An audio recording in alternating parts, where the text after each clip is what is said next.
ले पा रहा है या नहीं ले पा रहा। और थर्ड है क्या कि धड़कन, उसके जो नर्व है,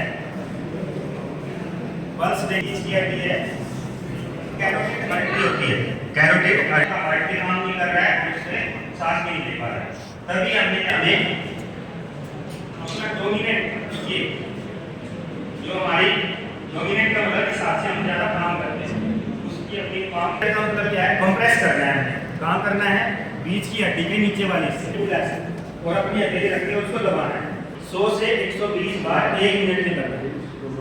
कम से कम 100 बार हो गया है, उसकी कैरोटिड नहीं चल रही है, सांस नहीं ले रहा है। सभी स्टूडेंट को जय हिंद। ताइवान हमारा देश विकसित और विकासशील देशों में आता है। 1965 में 15 हरियाणा इसका उद्देश्य क्या है यह आपको डिटेल करेगा और आपने उसमें कहाँ पर क्या क्या योगदान देना है, तो वो तैयारियां किस प्रकार से की जाएगी इसके बारे में आप। ये sir civil defence volunteers training camp था, एक दिन का डिस्ट्रिक्ट एडमिनिस्ट्रेशन के द्वारा सब डिवीज़न लेवल पे आयोजित हुआ था और इसमें हमारे कॉलेज को जो है जिम्मा दिया गया था कि आपके यहाँ वेन्यू करके हम जो है काफ़ी बच्चे हैं आईटीआई से, आप हमारे कॉलेज से या फिर कुछ एक पंचायतों से भी, सरपंचों के जिम्मे जो भी चीज़ें लगी थी, लोकल स्कूल से भी अच्छी संख्या में यहाँ पे स्टूडेंट्स आए हुए थे, युवा आए हुए थे। बच्चों को फ़ायदा सिविल डिफेंस में मान लो कोई भी किसी भी तरीके की इमरजेंसी आती है और जब हमारे नज़दीक कोई सिविल हॉस्पिटल नहीं है, पुलिस नहीं है, आर्मी नहीं है या कोई और भी किसी भी तरीके की गवर्नमेंट की या किसी भी एनजीओ के तरीके की मान लो व्यवस्था आसपास नहीं है, तो एक सिविल के नाते, एक नागरिक के नाते कैसे हम अपने आप को अवेयर करें अपने सामने आसपास आने वाले खतरों के, जैसे आग का खतरा है, पानी का खतरा है, युद्ध का खतरा है, कोई भी किसी भी तरीके की मुसीबत आती है तो कैसे अपने आप को तैयार किया जा सके। कैप्टन संजय शर्मा, हवलदार मुकेश कुमार, हवलदार बलबीर सिंह, 15 हरियाणा बटालियन एनसीसी जींद की तरफ से यहाँ पे आए हैं। हमारे यूनिट के कर्नल जगजीत सिंह जोड़ी साहब के दिशा निर्देशानुसार यहाँ पर सिविल डिफेंस का लेक्चर ऑर्गेनाइज किया गया है, जिसमें कल यदि देश के ऊपर कोई आपातकालीन स्थिति आ जाए, जैसे हाल ही में अभी देखा गया ऑपरेशन सिंदूर, इस चीज़ का ताज़ा उदाहरण है।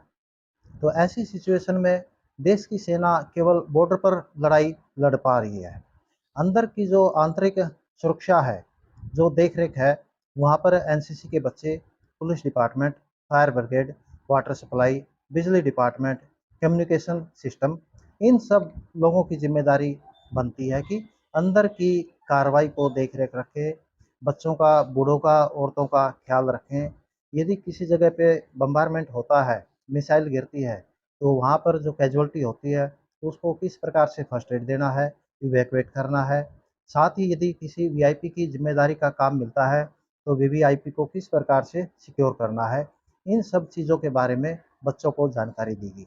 जहाँ पर यहाँ पर स्कूल, कॉलेज, फायर ब्रिगेड और अन्य कई डिपार्टमेंट से लोग आए और काफ़ी मात्रा में इकट्ठे होकर के उन सब लोगों ने इस चीज़ को सुना, समझा और आने वाले समय में इस चीज़ को फॉलो करेंगे कि सिविल डिफेंस की जानकारी को किस प्रकार से हमें अमल में लाना है। धन्यवाद।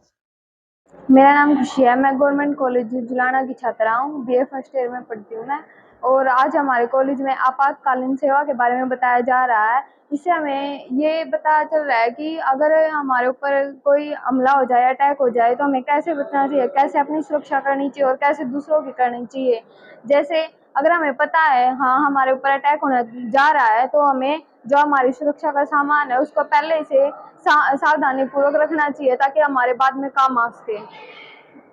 बस। मेरा नाम खुशी है, मैं गवर्नमेंट कॉलेज में पढ़ती हूँ, मैं बीए फर्स्ट की छात्रा हूँ। और हमारे यहाँ पे अपने सुरक्षा के बारे में बताया जा रहा है। जैसे हमारा देश कुछ दिनों से युद्ध के इसमें उलझा हुआ है, तो इसमें हमें बताया जा रहा है कि युद्ध के बारे में हमें कैसे सुरक्षा करनी चाहिए, दूसरों की अगर कोई आपातकालीन समस्या है तो उसमें कैसे जानकारी प्राप्त है, ये सब बताया जा रहा है। हमें इसमें जुड़ के बहुत अच्छा फील हो रहा है, ये हमारे कॉलेज में ही हो रहा है। मैं जींद से रहने वाली हूँ, जुलाना ITI की छात्रा हूँ। मेरा नाम पूजा है। हमें यहाँ सेल्फ डिफेंस ट्रेनिंग दी जा रही है। हम यहाँ ट्रेनिंग के दौरान हम उनको कैसे बचा सकते हैं, क्या कर सकते हैं, कैसे करना है, हमें ये सब ट्रेनिंग दी जा रही है। हमें यहाँ पर बहुत अच्छा लग रहा है सर, हमें यहाँ जुड़कर इनसे इनकी बातें सुनकर जो ट्रेनिंग दे रहे हैं, और अपने सीआरपीएफ के जो जवान अपने एनसीसी के हैं जो यहाँ आए हुए हैं, इनको बहुत अच्छा लग रहा है सर।